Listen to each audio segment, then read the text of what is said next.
Hi everyone, welcome to Vedantu JEE English. I'm Diksha, your chemistry master teacher. So everybody, let me know in the comment section if I'm clearly visible and audible or not. Today we are going to do questions of SRMJEE, right? A very important exam, and I would say in comparison to JEE, easy questions are asked here, right? So you will be easily able to qualify the exam if your basics are clear. Right, it's not like very high level questions are asked, very similar kind of questions to JEE are asked, or even the previous year of questions of JEE, they asked frequently in this.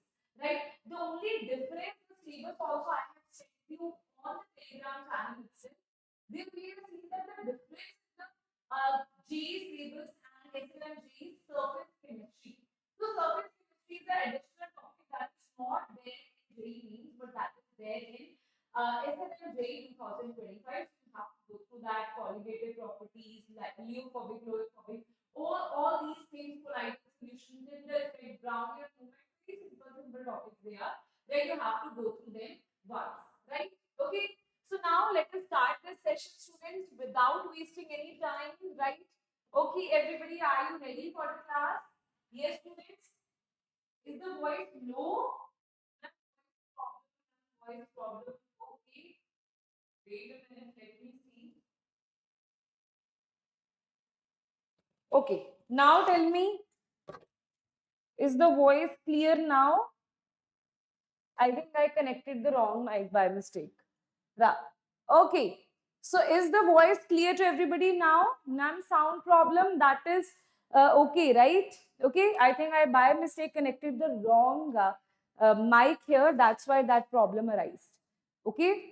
Yes. If that is clear, then spam this chat box with green hearts and just click on the like button here if the voice is audible to you, if I am visible to you, right? Okay. Yes, ma'am. Okay, so that means the voice is correct now. So let us start these questions, right? Okay. So I have picked up some questions from the official site of SRMJEE, right? The model papers of SRMJEE and some questions from JEE Mains. Okay. So it's a mixture of all of the questions that are important for your exam, right? Based on what is the criteria, what are the easy questions that they can ask directly in SRMJEE from JEE Mains, what are the questions that they will ask like from the model papers, how easy questions they ask you, right? Everything I have already covered in this particular, like this video or this lecture is going to give you a perspective of what is going to happen in your exam, right? Okay.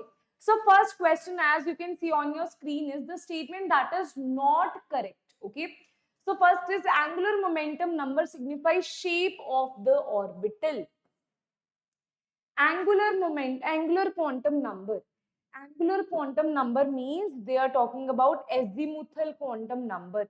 In angular momentum, we use L, right? So angular quantum number is nothing but it is azimuthal quantum number, which signifies the shape of the orbital. That is correct. Next is energies of stationary states in the hydrogen-like atom is inversely proportional to the square of principal quantum number, right? So energies of energies of stationary states in hydrogen-like atom is inversely proportional to the square of principal quantum number. Yes, that is also correct. The number of nodes for 3s is 3. Okay, so what is the number of nodes? Node means n minus 1. So n is 3, 3 minus 1 is going to be 2. So that corresponds to be the incorrect statement here. Rest is the radius of first orbit of helium positive is half of that of first orbit of hydrogen atom. The radius of first orbit of helium positive. Radius is what? Radius is equals to directly proportional to n square by z. So if I say radius of first orbit of helium means for helium positive, we know that is directly proportional to n means orbit. Orbit number is 1. So it is 2 square divided by 2. That will correspond to be 2. Right? I am not writing A naught here. So you can say just exactly the value will be 2A naught. Okay? For radius of hydrogen, It is that of first orbit, right? First orbit of is half of, okay. So first orbit of hydrogen means this is A naught, this is n square, this is Z. N for hydrogen they are saying is 1, Z is also 1 for hydrogen, so that is A naught. So we can say that the radius of first orbit of helium is half. Definitely that is coming out to be half here. Radius of the first orbit of helium positive is half that of first orbit of hydrogen. Wait a minute. N square by Z, Z is 2. So that will come out to be 2 only, na? So, so answer is going to be 3 is the incorrect. Right, so I think it should be written the radius of first orbit of helium positive is half. I would say it should be double, isn't it? Right? Okay. So option C is correct. This slight change in the statement is needed here. Right? Okay. Next question is, for a dilute solution, Raoult's law states that. Raoult's law is what Raoult's law means? The vapor pressure, this is Raoult's law, vapor pressure, or you can say partial pressure is equals to vapor pressure multiplied by the mole fraction. The lowering in vapor pressure is equals to mole fraction. Okay, they are saying for a dilute, Raoult's law states that. What do you mean by Raoult's law? Relative lowering in vapor pressure is equals to the mole fraction of solute. The relative, I think the question is not correct here. I have not seen this question. The question should be which of the following statement is incorrect. Okay, the question should be which of following is incorrect, is correct. Okay, it should be which of the following is correct here. So as you can see, the lowering in vapor pressure is equal to the mole fraction. That is not correct. Mole fraction of the solute. Okay, lowering in vapor pressure. Lowering means delta P. Delta P is directly proportional to mole fraction of solute. That is not correct. The relative lowering in vapor pressure is it. Relative lowering in vapor pressure is equals to mole fraction of the solute. That is the correct statement. Okay. So if they ask you which of the following is the correct statement, the answer will be B is the correct answer. As you can see, relative lowering in vapor pressure is equals to mole fraction of solute, and that also we are talking about solute, not solvent. Okay. Here they have mentioned solute in the solution. Here they have mentioned mole fraction of the solvent. That is not correct, right? Okay. Next is you have a compound that is K2HgI4. This is a very, very important compound. They can directly ask you what is the dissociation, what is the value of N here, in how many ions it will dissociate, right? Is 40%. That means alpha is given to be 0.4. Okay, alpha is given to you, that is 0.4. The value of its bond Hoffe factor, that is I, they are asking you, right? So directly what you have to do, firstly you should know how many ions it is getting dissociated into. So it's very, very important that when you have K2HgI4, this will be dissociated into 2K, right, plus HgI4, 2 negative. That means totally number of ions is going to be 3 in which it is going to dissociate, right? Next is, what is the formula of dissociation and alpha and bond Hoffe factor? The formula is I is equals to 1 plus alpha n minus 1. So here n value is 3, alpha value is given to be 0.4. From there, directly putting the values, you can easily get the value of I, that is come out to be 1.8. So answer is going to be B is the correct answer, right? Next is, for hydrogen oxygen fuel cell at 1 atmospheric. So when you have hydrogen oxygen fuel cell at 1 atmospheric and this much temperature, this is the equation that is given to you. Delta G is already given to you. E naught for cell is approximately given by. So whenever they ask you either Nernst equation or a question of delta G and E naught is definitely going to be there in your exam. So here it is going to be delta G is equals to minus NF E naught of cell. Okay. So here easily how you can put the value? N factor. First is number of electrons. This you have to see. E naught is given to, E naught is what they are asking you. Delta G is given to you. Faraday's 96500. So here you have to see that how many electrons are getting exchanged here. right? So if you see this here, I think that was not written, H2 plus half O2 H2O. So I'll just write it here only, right? I'll just write it here only. How you're going to see the number of electrons, right? So this is H2 plus half of O2 give rise to H2. So if you see this here, H is basically in zero oxidation state, right? Here we know that oxygen is in minus oxidation state, hydrogen is in plus one oxidation state. Here oxygen is in zero oxidation state. So what we can see, 0 to minus 2, and for 0 to minus 2 is for oxygen, right? So this is 0 to minus 2. That means 2 electrons are getting gained here. And in this case, 0 to plus 1. You will say, ma'am, 0 to plus 1. 0 to plus 1 is for 1 hydrogen. For 2 hydrogen, because here you have 2 hydrogen, here you have 2 hydrogen. Oxygen, you have only 1. Here also 1 oxygen, here also 1 oxygen. That is why for 2 hydrogen atom, it is going to be 0 to plus 2. So N factor is going to be number of electron gained or lost is going to be 2. So we'll put the value of N factor as 2 here. Faraday is 96500, E naught value you have to calculate. And one more thing you should remember is if this is given in kilojoules, okay? So if this is given in kilojoules, right, that is given in kilojoules, you have to find this value in volt, then you have to put the value of delta G in joules, not in kilojoules.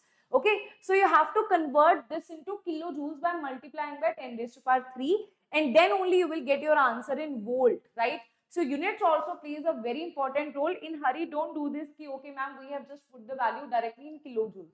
You have to convert this into kilojoules to joules, right? Okay, some silly mistakes also I am telling you in between. Next is the molar boiling point elevation constant for water is 0.510 Kelvin per mole kg, right?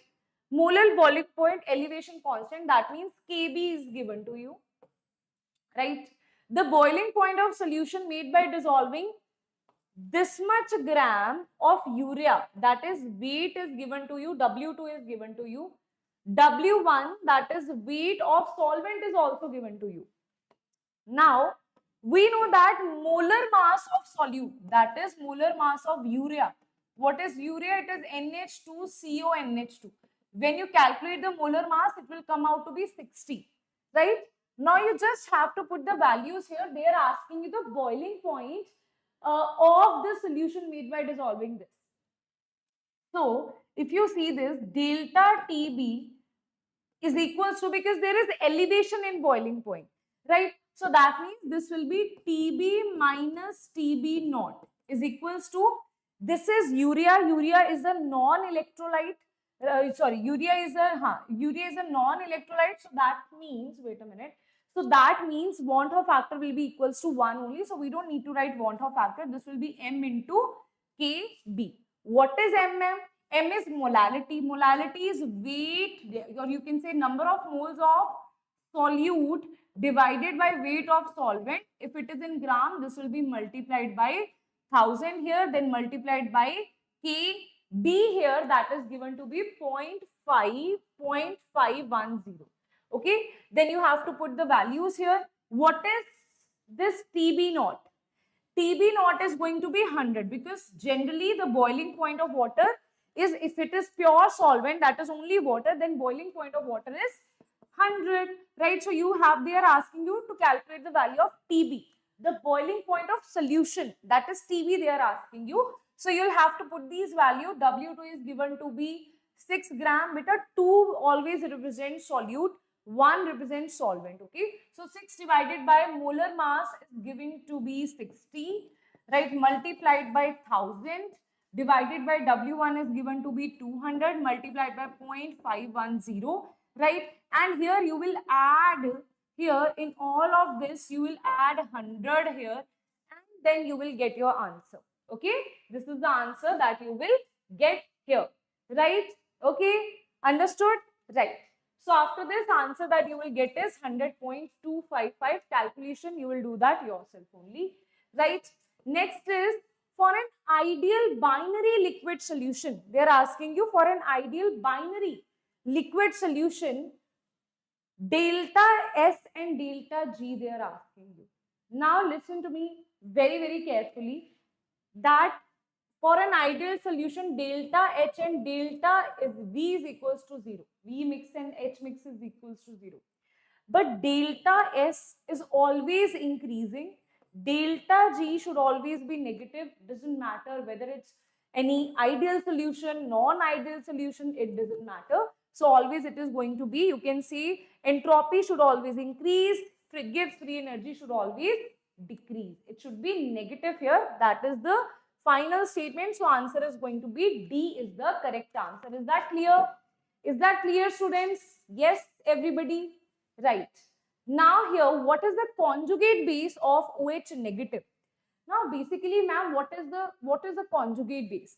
So if you see an acid, right, after losing H positive, forms conjugate base. Okay, conjugate base, or a base after, or you can also say a base after accepting H positive forms conjugate acid, right? Now they are asking you the conjugate base. That means you have to take out one H positive from here. So when you take out one H positive, it will become O2 negative. So answer will be O2 negative. That is A is the correct answer. Now there are some compounds which are both behaving as conjugate, behaving as Bronsted acid and Bronsted base. How? For example, you have HCO3 negative. If it accepts H positive, it will become H2CO3. If it loses H positive, it will become CO3 2 negative. So this compound has both conjugate base, conjugate acid as well. This is conjugate acid and this is conjugate base. It has both conjugate acid and both conjugate base in its function, right? So is that clear? Is that I can see no energy. Ma'am, this exam is easy. So no energy, ma'am. We will also lose our seat in SRMJEE, ma'am. No matter the college is good, ma'am, we will lose the seat. Why? Because, ma'am, we will only do hard work when the exam is tough. But it is so tough that, ma'am, we were not able to do that. But now, ma'am, we know that this is like we can do that even now. But still, we will not be serious, right? Why? Because, ma'am, we are. If we get serious and if I got admission, then what is the use, ma'am? I'll get good placement, good salary, everything will be happy in my life. I don't want that, ma'am. I want to chit chat in the comment section so that these people who are there in the chat box, they don't even know me after like 10 days or 5 days. You don't even know their identity, who these people are, right? What they are doing. Maybe they are someone who is already BTech and just trying to waste everyone's time here, or maybe some psycho is over here, right? So there's so many things. You also make strangers your friends on these chat box, and you never know what is the intention of that person, right? So don't waste your time. I am so happy only. I am not sharing all my personal information on the chat box. What's your Insta ID, this and that you are sharing with these strangers. You don't even know, this may be some 50 or 60-year-old, some psycho person, right? So you never know who is that person out there, right? That may be a 10-year-old kid who has no idea what that kid is doing, right? So be very, very serious about this, right? Integrated rate law equation for first order gas phase reaction is given by which of the following? Okay, so integrated rate law equation you have to tell for which thing is given by which of the following. So definitely we are going to see this. P is the pressure, this is the total temperature. Okay, so a simple equation is given to us. A give rise to B plus C, right? Now here Pi is the initial pressure, this is 0, this is 0. So now we know that X amount will be taken out here. So this is Pi minus X amount is formed because stoichiometry is 1, X amount will be formed here, right? Now here, what is the total pressure? That is the addition of all of this. When I added all of this, these two will cancel and I'll have Pt is equals to Pi plus X, right? but I have to find the value of Pi minus x. Pi minus x is going to be, from here, Pi will be equals to Pt minus x, right? Or you can just see the value of x here. X will be equals to Pt minus Pi. Put the value of x here in Pi minus x, because that is the final pressure. And in rate law equation, integrated rate law, we always write initial by final. Okay, so this is the final pressure. So Pi minus x, that is Pi minus Pt minus Pi. So that is going to be Ti minus Pt, this is T, plus of Pi, that is going to be 2 of Pi minus Pt. Minus Pt is what they have written here directly. 2 Pi minus Pt is the value of final pressure. Final pressure. We know the value of rate constant is K is equals to 2.33 by T log of initial by final. Initial is given to be Pi, final is given to be Pi minus x, that is nothing but it is 2 Pi minus Pt. So answer is going to be, this is your final answer, right? So answer is A is the correct answer. That is clear? Okay. Next is for the first order reaction. Now they are asking you for the first order reaction. The time required for completion of 90% reaction is x times. So time required for completion of 90% reaction is x time that of half-life of the reaction, the value of x they are asking you. Okay. So how many times it is, right? So here what you have to do, 90% means we have to find the time is equals to 2.303 by K log of initial is what? Initial is, let's say, 100. So final will be 100 minus 90, that is going to be 10. So log 10 is nothing but it is 1. So it is 2.303 divided by K. This is T. Now we also know that the value of T half is equals to 0.693 divided by K.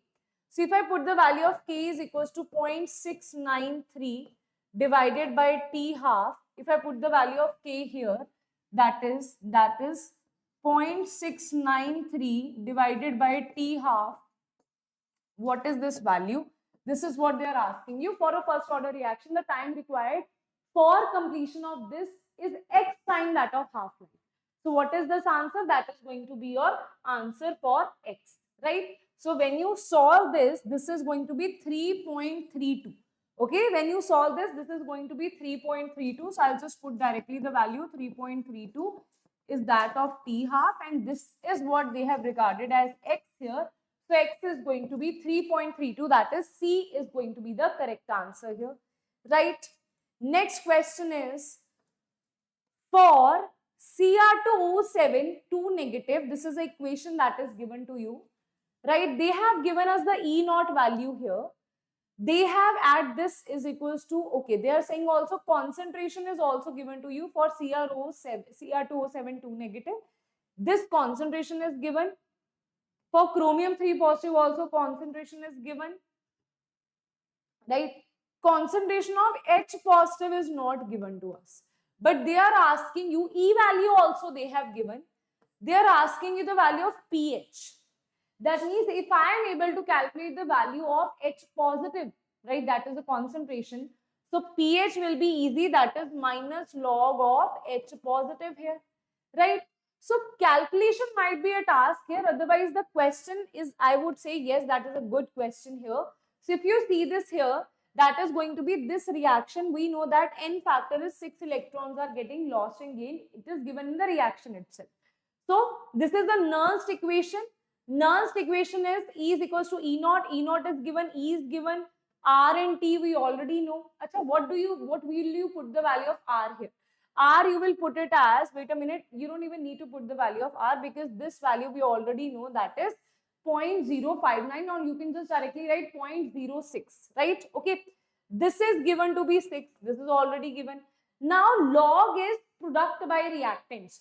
On the product side you have Cr3 positive, you have water, you have H positive, you have Cr2O7 2 negative. See, for water, definitely it is 1 only, so you can just directly put 1 here because it is in liquid state.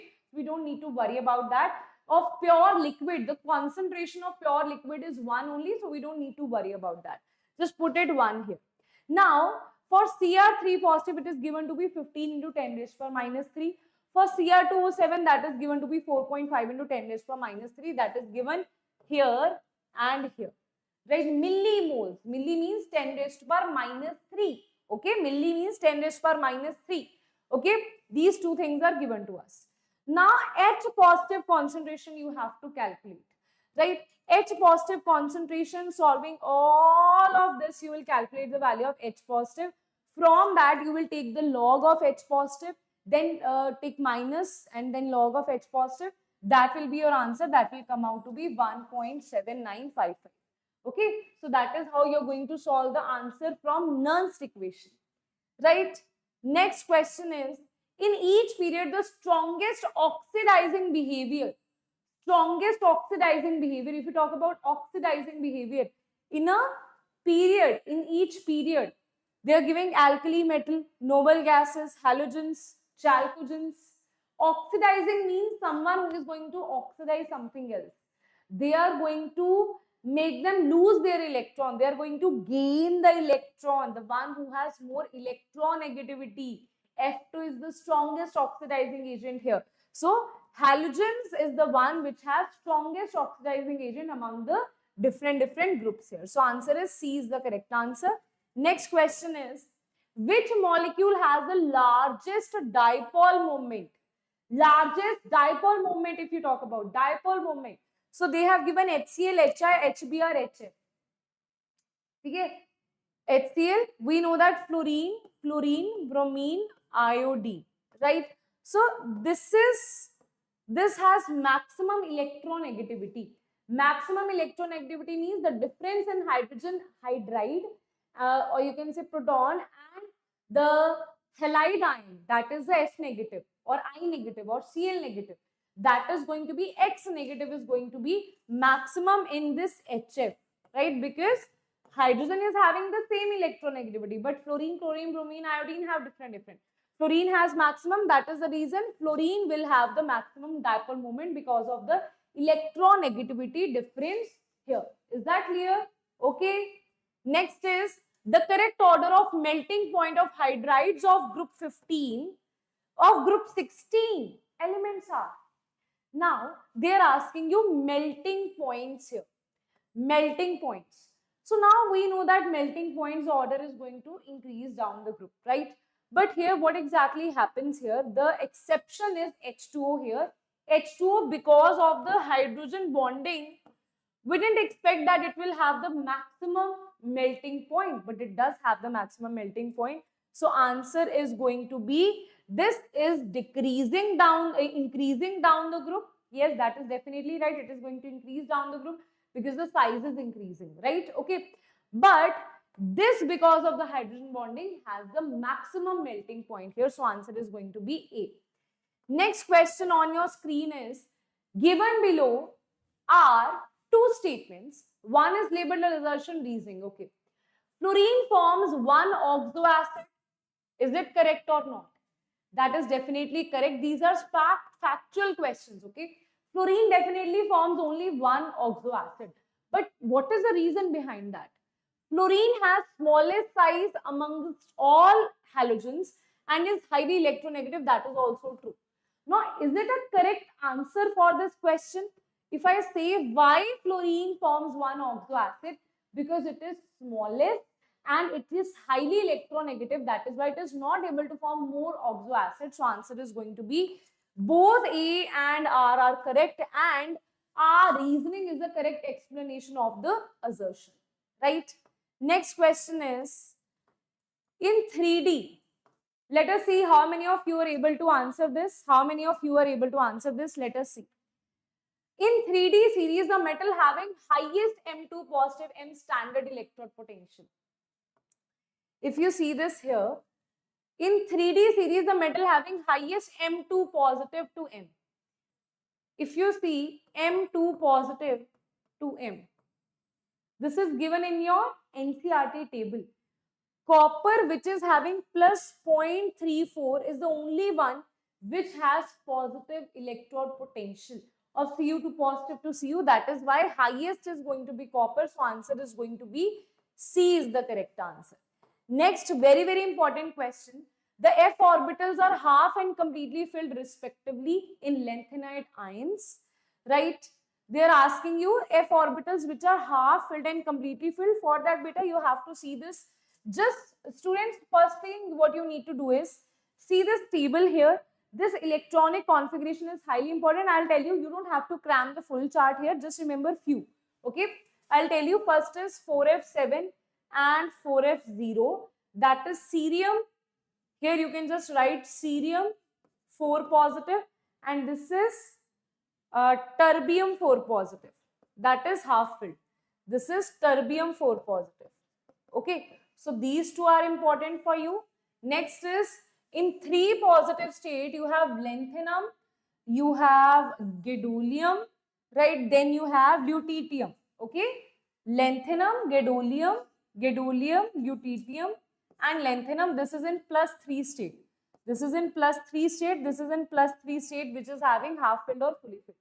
Then in 2 positive state, you have europium, that is stable in 2 positive state. And then you have ytterbium, that is stable in +2 state, right? This you can write, this is stable in +4, and this also is stable in, cerium is also stable in +4. These are some of the very, very important electronic configurations, right? It is a must to do. Right now, let us see what is the question that they are asking. Half and completely filled respectively in lanthanoid ions, half filled. So half filled, you have europium, samarium, terbium. Okay, dy, this is already eliminated. It is never half filled or fully filled. This is also never half filled or fully filled. Either this or this. Europium 2 positive, if you see, europium 2 positive is a 4f7, right? That is half filled. Terbium 4 positive is half filled. So both are half filled, right? Europium and terbium both are half filled. Completely filled, now here we have Tm, here we have Ib, so this is also eliminated. So answer is going to be terbium and ytterbium. So answer is going to be C is the correct answer.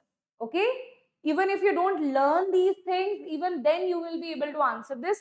If you at least know, let's imagine there is some person who don't know which is half filled, which is fully filled.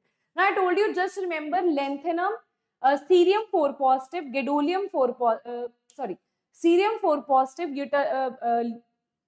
terbium 4 positive, cerium and terbium 4 positive, gadolinium and lutetium, lanthanum 3 positive. Then you have 2 positive europium and you have ytterbium, right? All these are your stable electronic configuration. So this is not stable, this is not stable, this is not stable, this is not stable. So only option in which both are stable, we are left with C. So you don't even need to know which is fully filled or half filled if you know that which one are the stable electronic configuration in which state. Okay, understood? Now next is question is in CH3, these are some of the questions from your model papers only, right? In CH3, thrice in the state of hybridization. This is N, lone pair. This is CH3, CH3. This is CH3. Okay.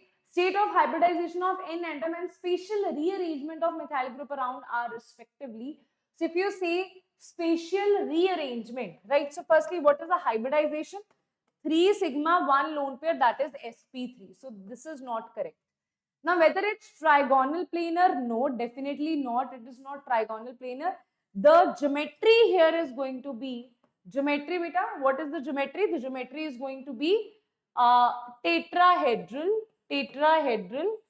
and the shape is going to be trigonal pyramidal, and because of the repulsions also the angle will slightly change here, right? So here they have given us only geometry, so answer is going to be A is the correct answer, right? Okay, the spatial rearrangement of methyl groups around it are respectively, right? Okay, Wait a minute, they are asking you the rearrangement of only the methyl groups. They are not asking you the lone pair here. They have asked you rearrangement of only methyl groups around it. So if you talk about only methyl groups, that means they are asking about shape. And in shape, you have trigonal pyramidal. That means pyramidal shape. That is B is the correct answer. Okay. Next is, which of the following compound, which complex cannot ionize in solution?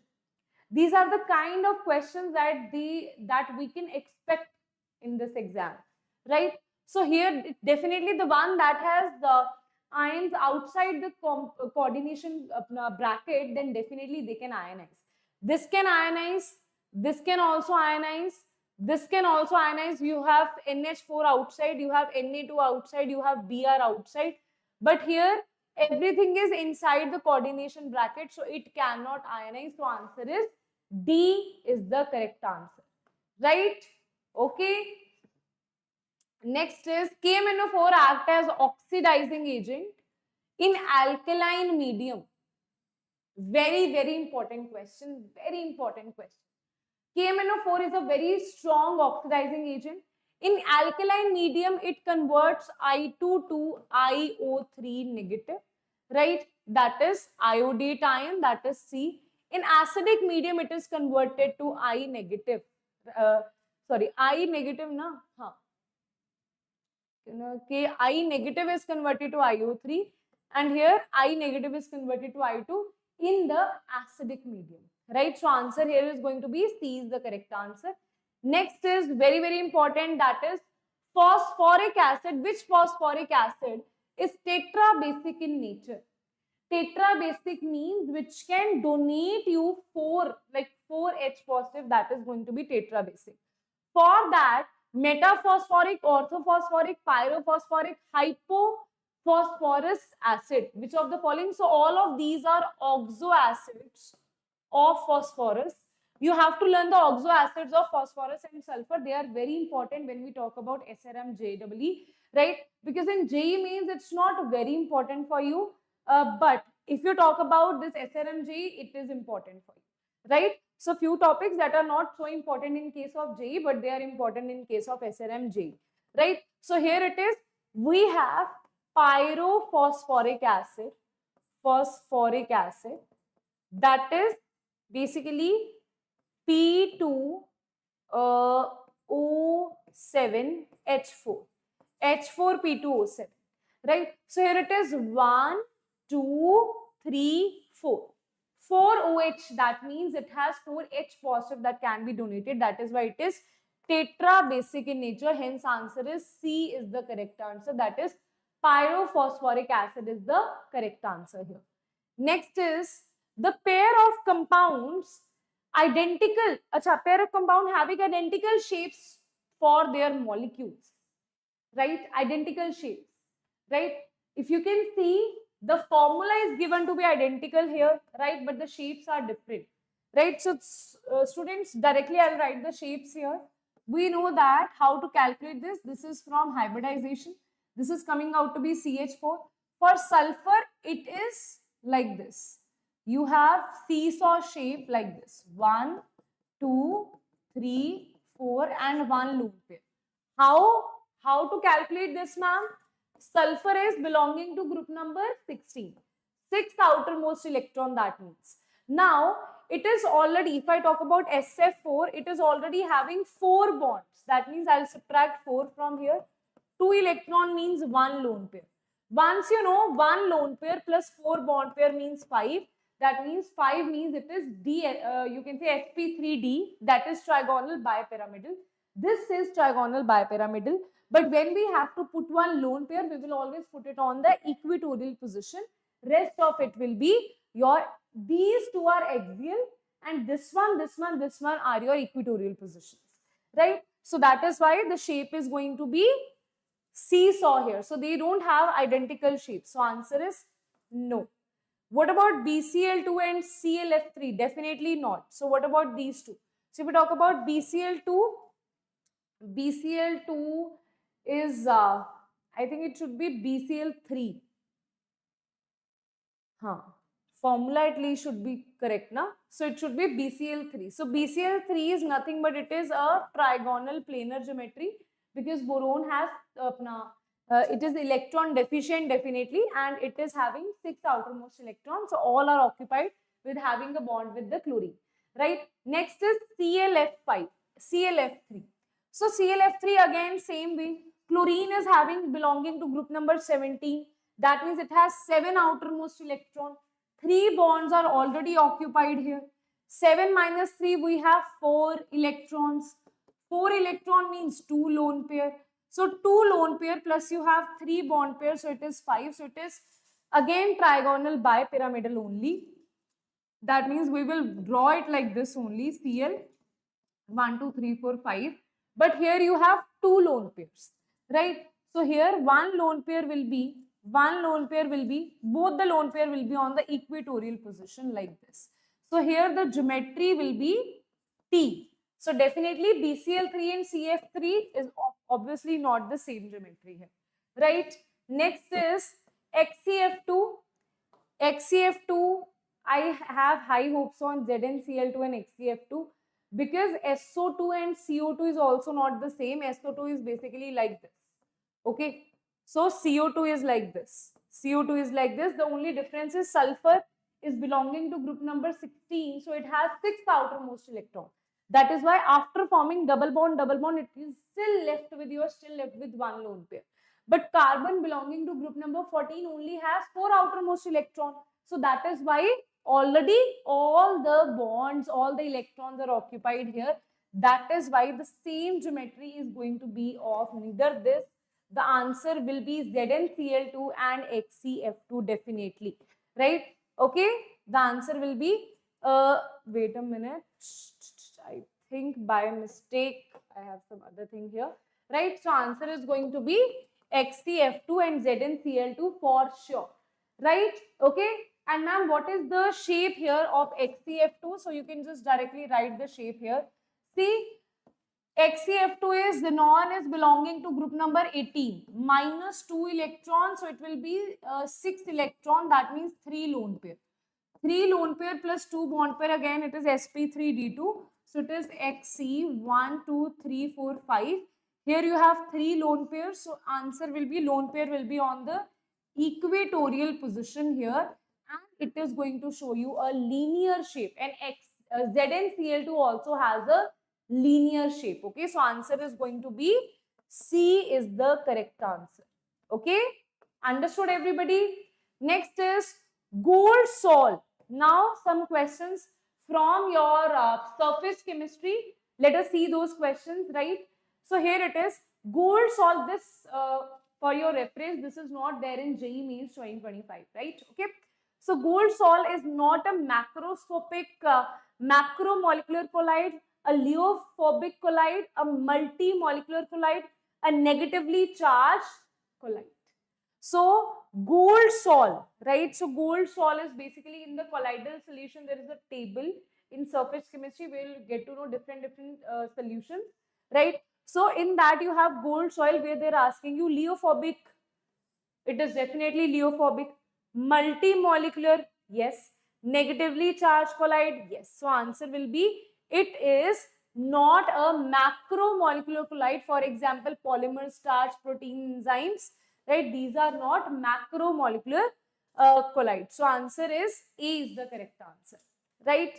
Next is the IUPAC naming of complex ion formed when gold dissolved in aqua regia. When gold is dissolved in aqua regia, right? We know that there are some things like platinum, gold, which can only be dissolved in aqua regia. So here, which thing will be formed is HAuCl4, right? So that is tetrachlorido-orate is the correct answer. If you see this, this is plus, this is plus, this is minus 1. So x minus 4 is equals to minus 1, x is going to be plus 3. That is why here you have plus 3, right?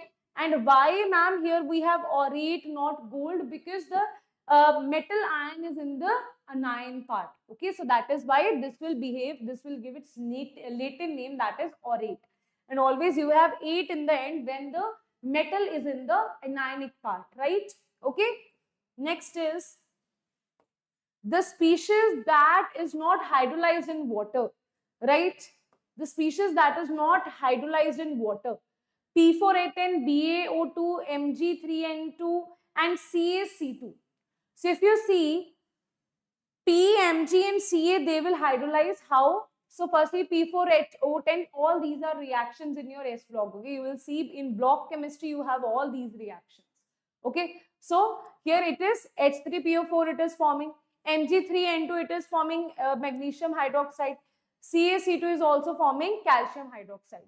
If you see, this is also a very useful thing in organic chemistry as well, how this reacts to form calcium hydroxide, how this reacts to form magnesium hydroxide. Right, so answer is BaO2 will not react with water at all. Right, okay. Next is correct arrangement for the ions in increasing order of their radii here. Okay, so as you can see, this is a question from isoelectronic species, which is again a very important topic. See, these kind of topics are memory based, not memory based, I would say cramming based questions, right? If you feel like, ma'am, I won't be able to cram too many reactions, right? If you're someone who is like, ma'am, I am not able to cram, these questions will be there in the exam. I'm not saying not will be there. At least one question will be there based on some kind of fact, logic, reaction, something like that, right? If you don't want to do these kind of questions, right, you can skip these reactions, but these are the questions that will fetch you marks. That is isoelectronic. So here definitely if they ask you the size, that is directly proportional to more is the charge on anion, inversely proportional to charge on cation, inversely proportional to charge on cation. So here all of these are cations only. They are showing increasing order of the correct arrangement in increasing order of their radii. This is definitely not the correct arrangement because Cl negative, wait a minute, Cl negative is not even isoelectronic. Cl negative is not even isoelectronic here, right? It is having 18 electron, it is having 10 electron, it is having how many? 10 electrons.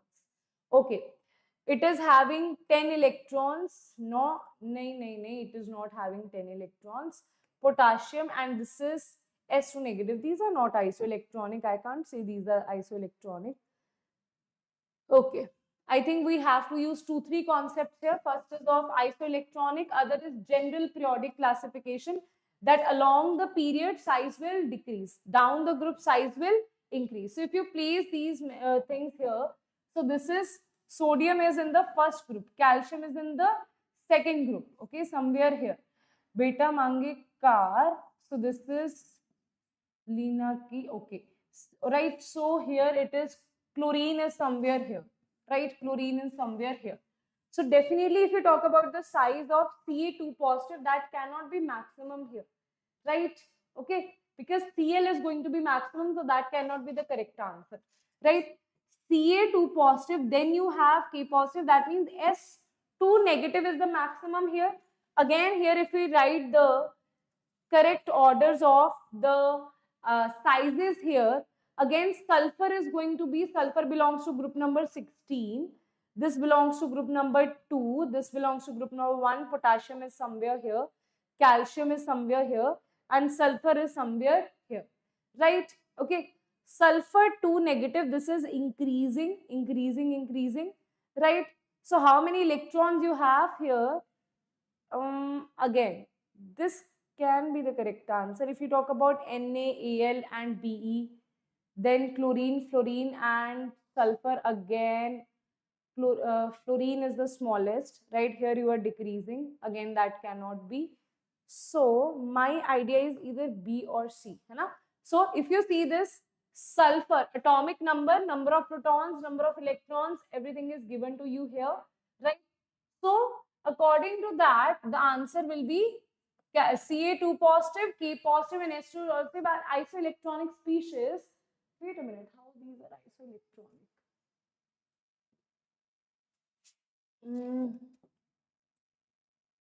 20 minus 2, 19, 16, 17, 18. So this is 18, this is also 18, this is also 18. Yes. Okay. Yes. Because here though you are not able to predict anything. Here though you are not able to predict, and this cannot be the correct answer. But here you can, right? Because all of these has 18 electrons, right? Okay.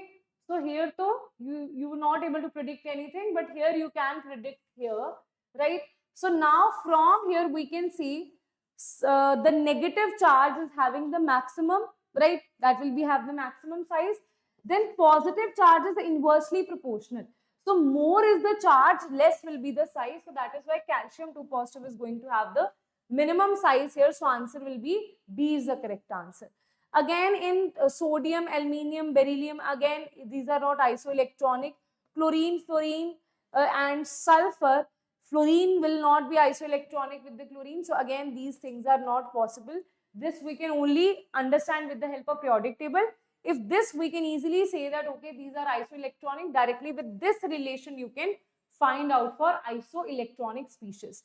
But here the interesting part is not all of them are isoelectronic. Only here you will see isoelectronic species, right? Okay. Next we have a correct statement. Now they are asking you the correct statement here. Okay. So now you have to predict which is paramagnetic, tetrahedral, exhibit linkage isomerism, is the inner orbital complex. Okay. Inner orbital complex means it should be D2sp3, right? Paramagnetic means no earth, it should have unpaired electron. So one thing to remember, that cobalt, whenever you have NH3 in cobalt, it will be paramagnetic in nature because it will not cause any pairing here. So we can say that this A is the correct statement. As you can see here, this is CONH3. This is one of the exceptions only. So what will happen here? This cobalt is basically 27. This is the atomic number, that is 4s2 3d7, right? Now, if you lose 2 electrons here, so that will become 3d7 only. Now, we are saying that it is going to cause the pairing because NH3 is very strong field ligand. So that is why when it causes the pairing, what will happen? You have 7 electrons here, 1, 2, 3, 4, 5, 6 and 7th electron here, right? That means you are left with these many spaces here. But this, it will not be able to use this space. So this will remain empty here. This will remain empty. And it will use sp3d2. Now you can see even after pairing you have unpaired electron here. Unpaired electron, that is why it is going to be paramagnetic in nature. That is why first statement is the correct statement here. Rest is MnBr2 is tetrahedral. This exhibits linkage isomerism, not possible. Is inner orbital complex, that is D2sp3. Inner orbital complex. So if you want to solve this, you can, right? Nickel again is in +2 oxidation state, right? That means this will be nickel 2 positive is 3d8, right? So when it is filling the electrons 1, 2, 3, 4, 5, 6, 7, 8, it's not possible for it to be inner octahedral because if you have 5 boxes here, one box will be empty. We need 2 boxes to be empty for having D2sp3. We have just one d orbital which is empty. So that is again not possible. So answer is going to be A is the correct answer. Okay. Next is among the elements from the atomic number 1 to 36, the number of elements which have unpaired electron in their subshell. So this is very interesting. 1 to 36 you have to write down the unpaired electron. First will be your group number 1. Okay. So basically it should have NS1 here. So first will be group number 1, that is hydrogen, lithium, sodium, potassium, right? This is group number 1, right? Till 36 only they are saying, na? So only till potassium we will calculate, right? Chromium and copper, we know that why? Because they have exceptional electronic configuration where you have 4s1 and 4s1, rest of it does not have 4s, rest of it does not have ns1 electron. That is only there in these many cases. So it is 1, 2, 3, 4, 5, 6. So answer is going to be 6 elements from 1 to 36 are there, which has NS1. It's also very, you can say, doable question that can be there in your exam, right? Now the correct statement, the earlier member of lanthanoid series resemble calcium in their chemical property. I think the first statement is only correct, right? The earlier member of lanthanoid series resemble calcium in their chemical properties. That is definitely the correct statement. Rest is extent of actinoid is almost similar. No, actinoid is more than lanthanoid. In general, lanthanoid and actinoid do not show variable. That is also incorrect. They show variable oxidation state. Cr4 positive in aqueous solution is not known. Definitely not. It is a stable electronic configuration. So Ce4 positive is definitely known to us, right? Okay. Next is the rate of reaction is found to be double when the concentration of one reactant quadruples, right? We are saying the rate of reaction is found to be double. Here I have given you a simple trick here, okay? A simple trick you have to solve this question, that is R dash is equals to dash of R. So the rate of reaction is found to double when concentration. Rate of reaction will get double, right? And we know the general thing is x raised to power n into R. Okay, this is the general formula. Now what is x? X is given to be x means how much concentration is being increased here. So concentration of one reactant is quadrupled. That means 4 times. So you can say x is 4 times. So it will be 4 raised to power xr. This is r dash. Now you have to compare these two values. You have to compare these two values. That means 4 raised to power n should be equals to 2. Okay. 4 raised to power n should be equals to 2.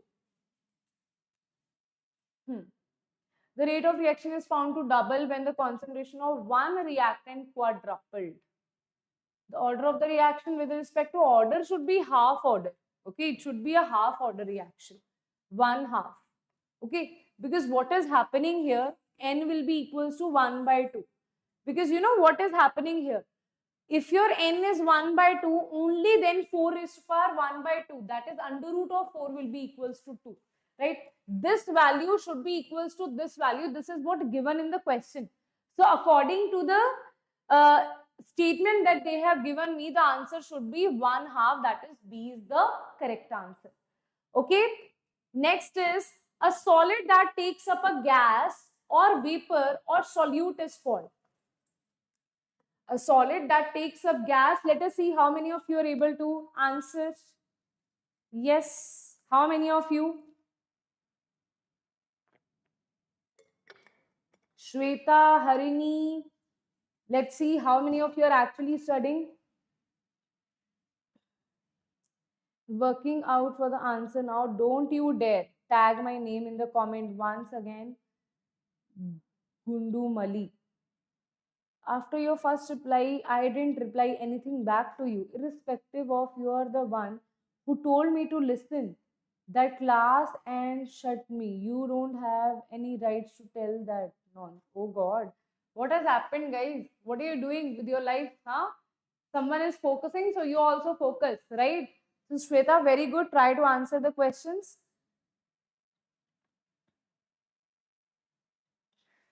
Okay. So now answer is going to be the solid takes up gas, vapor or solute, right? That is going to be absorbent. Okay. That is going to be absorbent. So in surface chemistry, just go through the simple definitions and let me just write it correctly here. This is theta, this is theta, this is theta, this is theta, and this is Ka, Pa, N1 minus theta. This is Ka n 1 minus theta. This is Ka divided by n theta. This is Ka n and theta. So this is the rate of absorption on Legmior theory, right? That is there in surface tension. Okay, that is going to be first is the correct answer. Ka Pa n 1 minus theta, that is the A is going to be the correct equation. Rate of absorption is going to be R is equals to Ka Pa n 1 minus theta according to Legmior theory. Right? Okay. Now let us do questions of organic chemistry, I feel. Yes. Now we have questions of organic chemistry. Let us start the questions of organic chemistry now. First question is, the major product of the following reaction is. First thing what you are doing, Br to H mu is nothing but it is allylic or benzylic. Allylic or benzylic substitution of hydrogen. Right? Then KOH diluted, what it is going to do? Let us see that. Right? So basically it is a base that is going to abstract proton from the alpha position. Let us see how. So first thing is, you have Br2, which is going to attack on the alpha hydrogen. This is the benzylic hydrogen. This is the benzylic hydrogen. It is going to eliminate this hydrogen, and here you will have Br over here, and that will be replaced by Br. Okay. After that, you are adding base. Base is going to abstract proton from the acidic position. So which is the acidic position here? Now you can see, this will be H, right? Yeah, now you can see this is the acidic hydrogen. So base is going to attack on this hydrogen, and this will be converted into NH. This will be converted to NH negative here, right? After this NH negative, once, what is the work of a base? To abstract the proton, right? So it is going to abstract the proton, right? And this will be NH negative. Now, if you see this very carefully, this is NH negative. This is partially negative. This is partially positive, right? Because of this electronegativity, it will develop a partial positive charge, and hence this is going to attach here a ring formation. This carbonyl, the nitrogen attached to it, will form a ring with this carbon here, which is attached to one methyl and one Br, which is attached to one methyl here, right? Br will be eliminated here. Why? Because this N has only attacked here, and Br will be eliminated in this position, and answer is going to be C is the correct answer. Okay. Next is, you have, this is a compound, they are saying which is a suitable reagent. Okay, few reagents are given to you. So simple is, see, if you add hydroboration oxidation, then PCC, which is a mild oxidizing agent. Hydroboration oxidation means it is going to give anti-Markovnikov rule, means negative part will be attached to more number of hydrogens. Okay, so this is more number of hydrogens. Here you will have OH, and here you will have the attack of hydrogen. So this will be converted to, this is the ring, this is CH2OH. Now this is a primary alcohol. So that is why on mild oxidation, primary alcohol will be converted to CHO. So directly we can see first is the correct answer. Firstly by hydroboration oxidation, then by adding mild oxidizing agent, we can easily convert it. So answer will be A is the correct answer, right? Next is, here you have some A compound they are saying, in which you add Mg, then you add methyl benzoate, then you hydrolyze it, and you will have the formation of this thing here, right? First thing is, I'll only pick that thing which has benzene, and here I should, because of Mg here, I got a hint that there will be formation of Grignard reagent. So it should be either alkyl or aryl halide. Because of this Mg, I got a hint that it should be alkyl or aryl halide, right? What is methyl benzoate? Now with methyl benzoate, if I talk about, in this case you need 3 benzene ring. In methyl benzoate, you don't have 3 benzene ring. So that means definitely you need something which is going to give you benzene ring here. So bromobenzene, I can choose benzyl benzene. This also we can say. Acetophenol, phenol so we can't say. Acetophenol also we can't say because you need halide here, right? So one is bromobenzene, that is this benzene. Okay, this benzene. Now better understand one thing here. We are about to make a Grignard reagent. We have to break this bond, and this will be converted to MgBr, which is very, very difficult if you talk about this thing, right? Okay, so let's take this thing only firstly, right? And then methyl benzoate, right?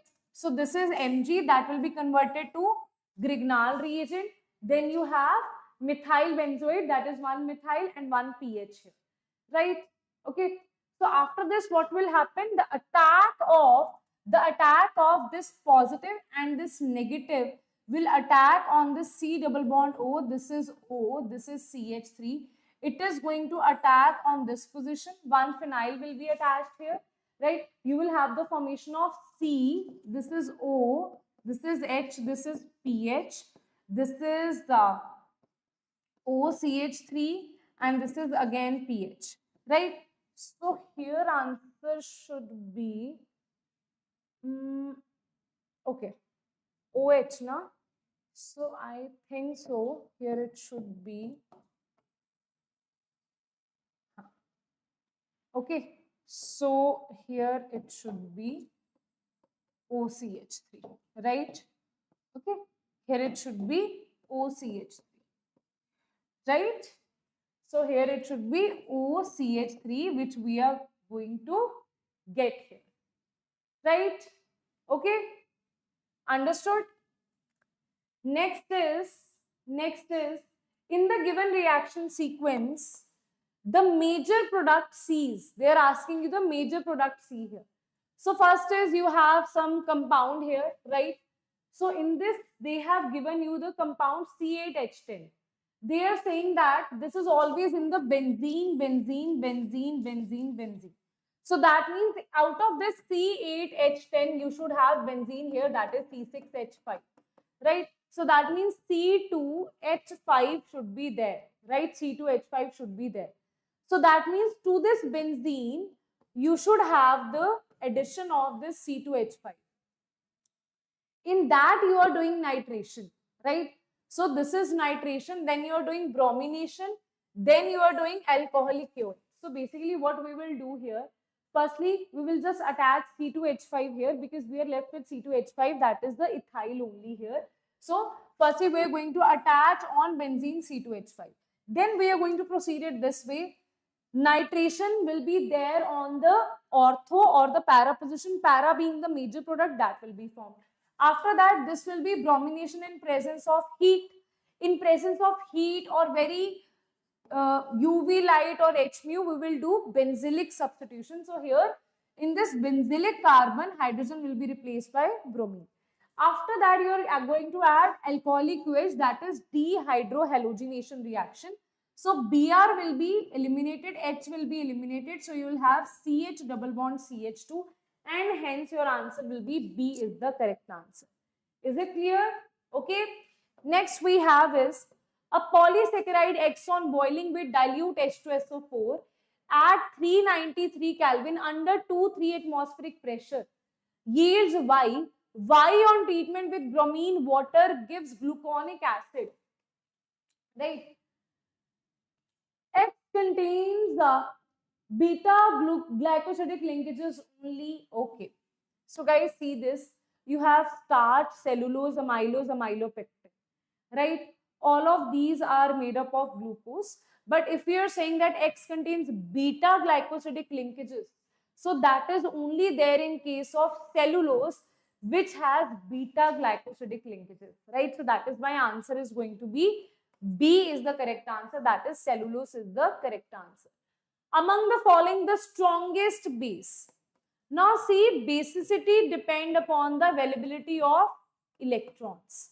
So if you see this here you have this benzene ring in which you have NH2, electrons are available. Here you have this benzene ring in which you have NH2. At para you have NO2. Here you have benzene ring in which you have NH2 directly. At meta you have NO2. And then you have a benzene ring in which not directly NH2 is attached. Now here also electrons are being donated. Here also electrons are being donated. Here also we are donating the electron. Moreover, you have electron withdrawing group. Here also you have electron withdrawing group. Here the electrons are not in resonance. That is why they are available, right? And once they are available, that means this is going to be maximum availability of electron. That is why it is going to have the maximum basicity here, right? Next is, which structure of protein remains intact after coagulation of egg? right? After coagulation of egg, which structure will remain intact? Primary, secondary, tertiary, or quaternary? So that is primary structure. It's a very, very important question of biomolecules, that primary structure will remain intact here. Compound A, then you have this question. Compound E is formed from the following reaction, which reacts with B, give product C. Okay. So see, compound A, when it reacts with Na, this is going to form CH3C triple bond CNA. Right. So this is the compound. That means either this is not the answer, this cannot be the answer, this also cannot be the answer. So answer will be A only. But still, once you have this is going to react with some compound B and going to give you this thing. So what extra attachment you have here is C triple bond C. This is the extra attachment you have. CH3, CH2, CH2, Br. So basically, this is RONA, right? If you see this, okay. This is CNA, hai na? So this is going to be CH2, this is Br, this is CH2, this is CH3. NaBr will be eliminated and you will have the formation of CH3, C triple bond C, CH2, CH2, CH3, that is formed here. So answer is A is the correct answer. Okay. Even if you know only this one, even then you will be able to answer this, right? Okay. Next is product. Now, anyone in the comment section, what is the answer for this one? Very good. Primary structure, very good.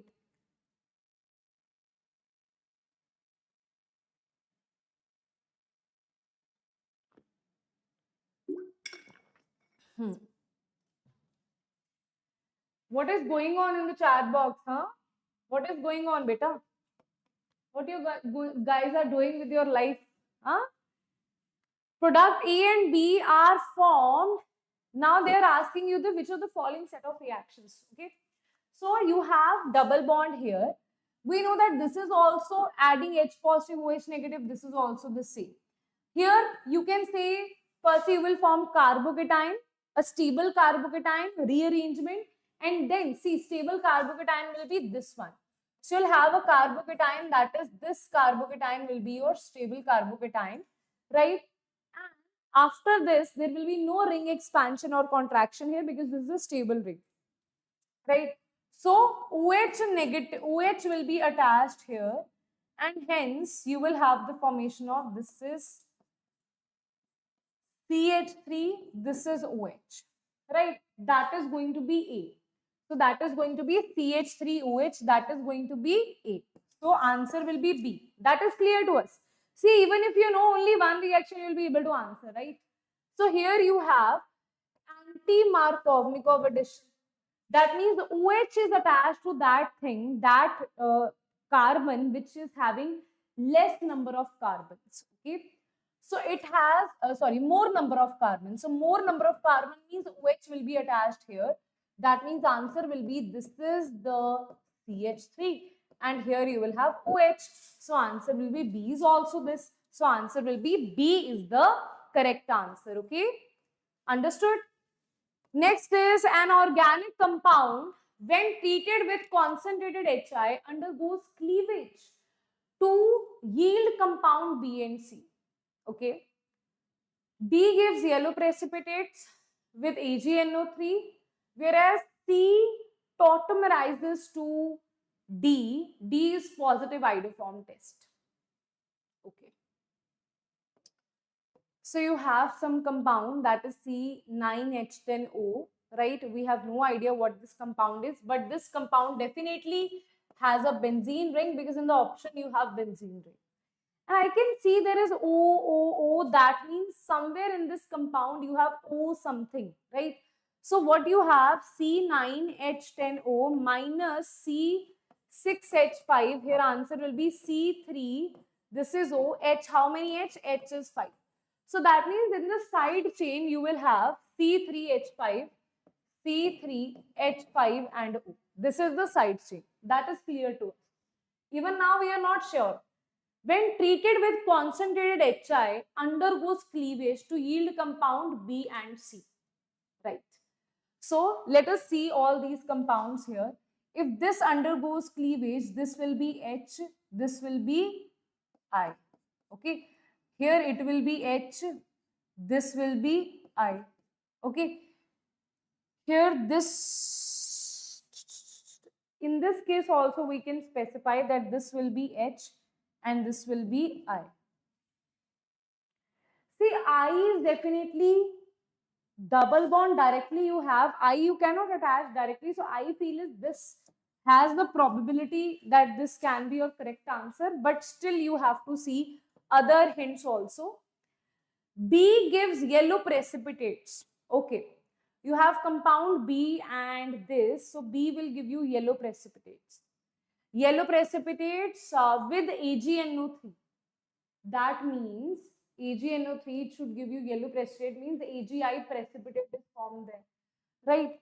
So that means I negative will be there. Okay. Whereas C tautomerizes to D. C is something which is having basically your enol. That means C should be enol. Now I got a hint that C should be enol. That is why it is getting tautomerized to D, that is ketone form. And that ketone is something like this. That means now I think this might not be the answer. This can be the answer because only here I am getting enol, right? Only this will when I add HI here. So H is will be here, H will be over here, and I will be here, right? So it will be a benzene ring, right?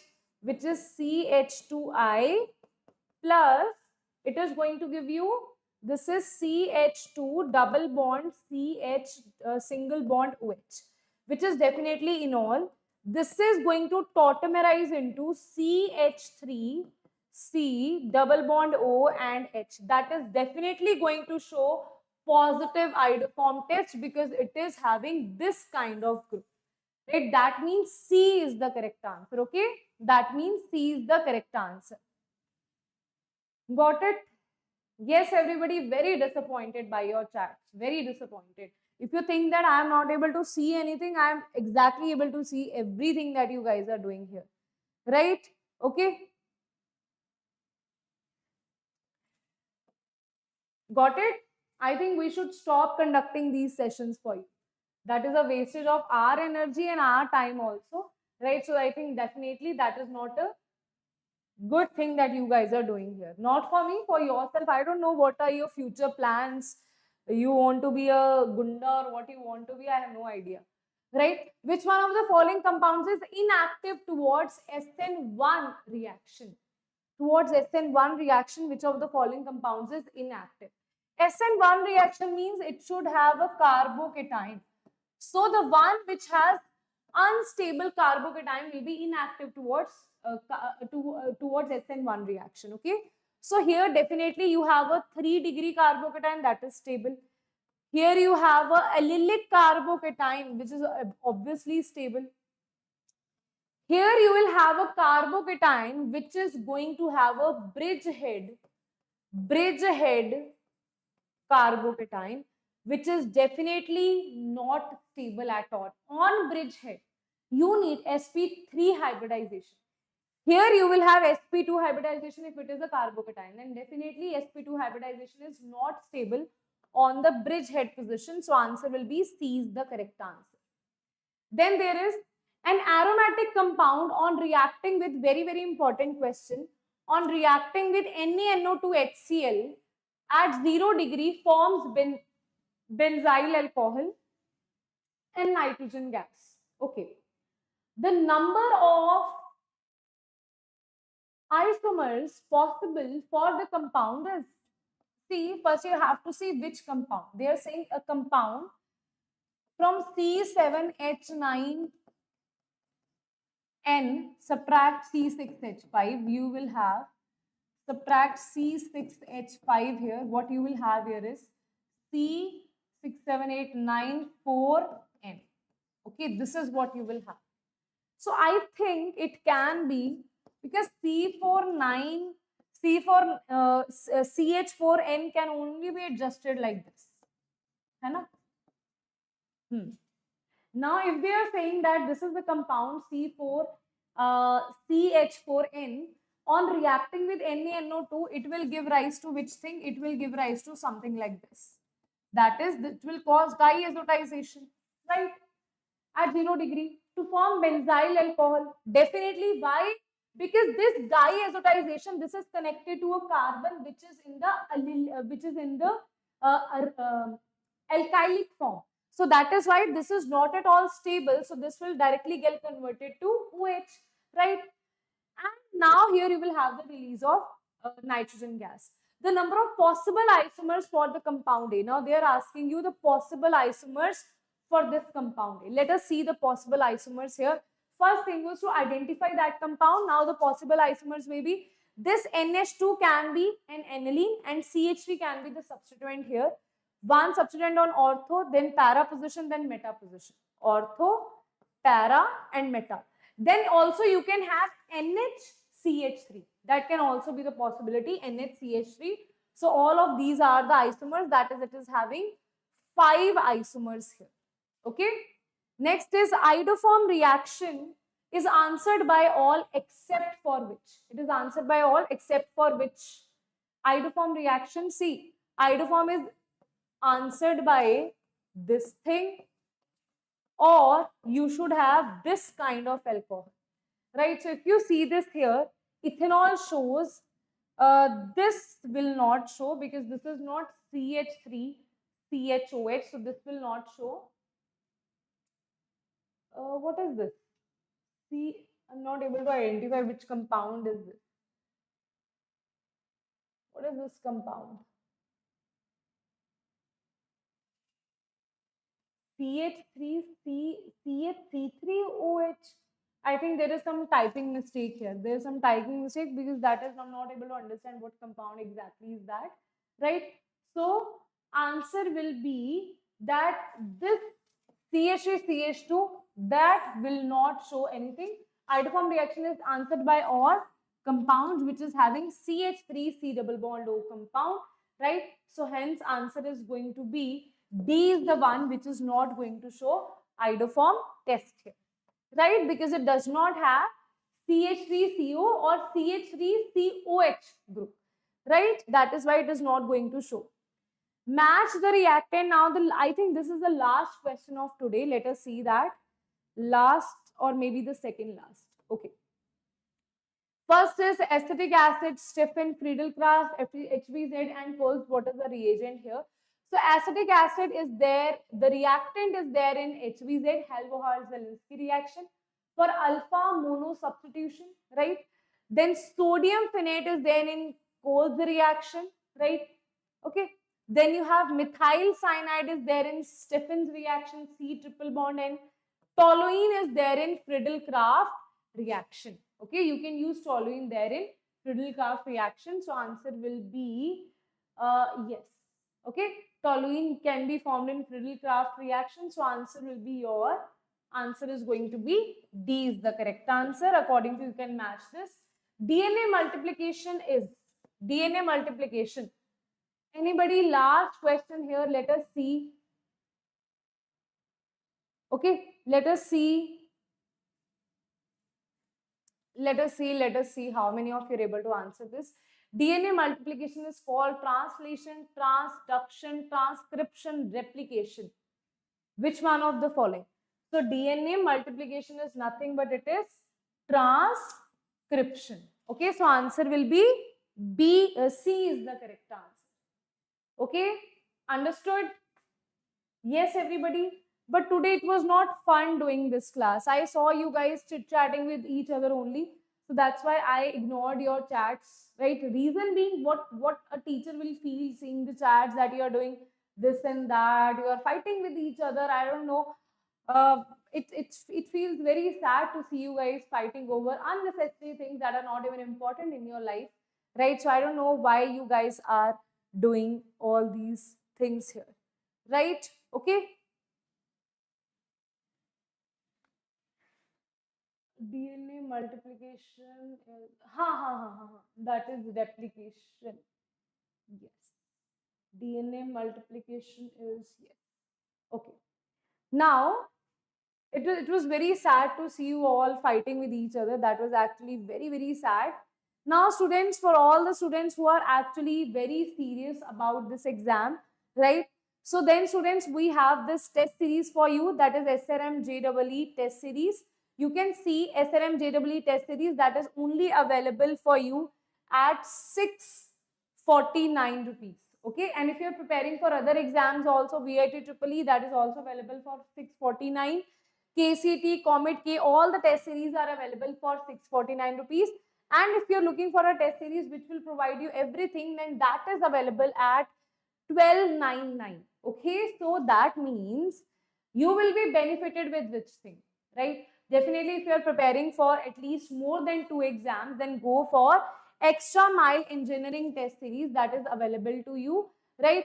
In this test series, you have all the different exams like MHT, KCT, VAT Triple E, ISR, SRM, KIIT, WB, BITSET, Comet K, all the exam test series will be available to you in this particular test series, right? So what you need to do, and how many tests you will get here in each test series. Let's say for SRM you get 10 mock tests. For VIT Triple E you will get 10. If you purchase one, you will get 10. If you purchase extra mile engineering, for each exam you will get 10. That means total you will get 100 mock tests. 10 test series for each exam, and 10 exams will be there in the full test series. So that is 10 multiplied by 10 is 100 mock tests you will get in that, right? So according to you, you can choose that, right? Yes, beta, definitely we are going to take JEE Advanced session, but what I see is the crowd yesterday was really good, right? I enjoyed teaching you guys, but today the crowd was not so good. So I would advise all of you to be little more active and share this with your friends, and so that I can also feel motivated, right? And I can also feel excited to teach you. Otherwise, so when you are chit chatting with each other, fighting with each other, the teacher loses the motivation to teach you, right? Because when I see non-seriousness in you, how can I be serious then, right? Then I feel like, why I'm doing all this for, like, for whom? Like for you guys who are happy in wasting their time while studying, right? So don't do that, right? So be very focused in your study. That is definitely going to help you in long run. All these fighting and uh, swag you are showing to each other, that is not at all worth it, right? You're going to laugh at yourself for doing all these things. Trust me on that, right? Okay. Okay then, students, bye bye, take care. This is Diksha Kaushal signing off, and I want to see in the comment section who is going to be there in tomorrow's lecture, that is for KCT, and the lecture will be at 12 p.m. sharp. Till then, bye bye, take care, see you all.